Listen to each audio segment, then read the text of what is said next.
নমস্কার, সাবনাভিক নিউজ নেটওয়ার্কে স্বাগত। বিধানসভা উপনির্বাচন মিটতেই ফের উত্তপ্ত বাগদা। না, রাজনৈতিক কোনো সংঘর্ষ নয়, গ্রামের মহিলাদের শারীরিক নিগ্রহের হুমকি দেওয়ার অভিযোগ উঠল বাগদা থানার কর্মরত এক সিভিক ভলেন্টিয়ার কৃষ্ণ দাস ও তৃণমূল কর্মী গৌতম বিশ্বাসের বিরুদ্ধে। ঘটনাকে কেন্দ্র করে উত্তেজনা ছড়ালো চৌহাটিয়া এলাকায়। ঠিক কি অভিযোগ করছেন মহিলারা, শুনবো। সকালবেলায় রেজাল্টের সময় ঘটে সকালবেলা বাগদা থানার ওসি সিভিক আর এই গৌতম বিশ্বাস রাস্তা দিয়ে গাড়ি নিয়ে যাচ্ছিল আর বলতে যাচ্ছিল এই মাদারচোদে বেরিয়ে এই কথা বলতে বলতে রাস্তায় গেছে, বাজি কিনে এনেছে, কারুর বাড়ির ঘরে ফুটিয়েছে, কারুর ঘরের পেছনে ফাটিয়েছে, এরকম করেছে। এরকম করতে যখন গেছে তখনই বলেছে, তখন এই আবার মাথা আর কিছু লোক এসে মারধর করে গেছে, বাথরুম করে দিয়ে গেছে। কবেকার ঘটনা? কালকেই। তারপর থানায় গেছে, থানায় গিয়ে মিরির ভাই বোনা হুমকি দিয়েছে, ইনার ব্যানার পাল্টিয়ে দেবে, বলে কি ইনার ব্যানার আইডি কার্ড কেটে দেবে বলেছে, বলে যা যা পান সব আটকে দেবো। সিভিক পুলিশও দাঁড়ানো, কেউ কিছু বলেনি।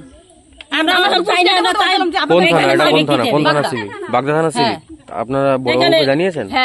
আমরা স্যারকে বললাম যে স্যার আপনাদের কত মেয়ে বোন আছে, তাহলে আমরা মেয়ে থাকুক, আমার স্বামীর বাড়ি থাকে না, কি করতে হবে ছেলে মেয়ের বাড়ি? আমরা বলে বাড়ি যান, আমরা দেখবো। মিরির ভাই বলে কি বাড়ি যেতে দেবো না, তোমার থেকে গাড়ি আটকে দেবো। আমি আটকাতে বলে আটকা আসবি কালকে, বলে মির বলে কি মারবো, মেরে আবার থানায় আসবো। ওই ছবিকে পুলিশের সামনে, পুলিশ কিছু বললো না।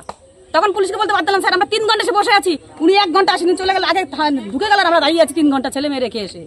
এর বিচার কি ছেলে মেয়ে ও এসে বলেছে, ওই কৃষ্ণ দাস রাস্তায় এসে বলেছে, আমাদের দাদাদের বাড়ির সামনে এসে বলেছে যে যত বিজেপির যত সব ঘরের মেয়ে বউরা আছে সবাই বাইরে বের করে আনবো, বাইরে বের করে আনে তাদের এইসব বাজে বলেছে, ছেড়ে দেবে। এই কৃষ্ণ দাস টিএমসি করে, সিভিক পুলিশ। কোন থানার? এই বাগদা থানার সিভিক। আচ্ছা, আপনারা কি এখন ভয়ে আছেন? হ্যাঁ, আমরা, কারণ এই যে পরিস্থিতি আমাদের গ্রামে এখন হয়নি, আজ এই যে প্রথম আমাদের গ্রামে এতটা বাজে হয়েছে, না আমাদের গ্রামে এরকম হয়নি।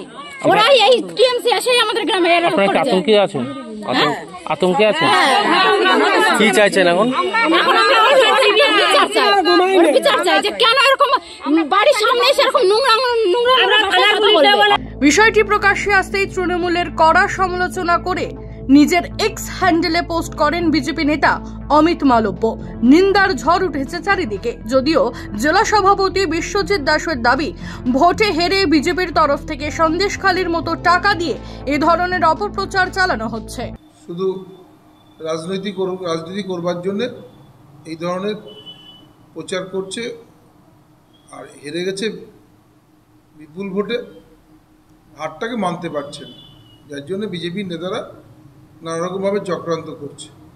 আমরা পুলিশকে বলেছি এইরকম তদন্ত করতে, যদি এরকম কোনো ঘটনা থাকে নিশ্চিতভাবে তাদের প্রয়োজনীয় ব্যবস্থা নেওয়া হবে, উপযুক্ত ব্যবস্থার মধ্য দিয়ে আইনত ব্যবস্থা নেওয়া হবে। কিন্তু এখন পর্যন্ত আমাদের কাছে যে খবর আছে, একদম ইচ্ছাকৃত বলে বিজেপির এখানকার যারা সমাজবিরোধী নেতারা রয়েছে, তারা এই ধরনের মহিলাদের দিয়ে এই সন্দেশখালির মতন টাকা দিয়ে, মোবাইল দিয়ে মানুষকে মিথ্যা কমপ্লেন করিয়েছিল, এই কমপ্লেন করাবার একটা চক্রান্ত করছে, এতে কোনো লাভ। বিজেপির স্থানীয় নেতৃত্ব দেবদাস মণ্ডল কি জানালেন, শুনবো।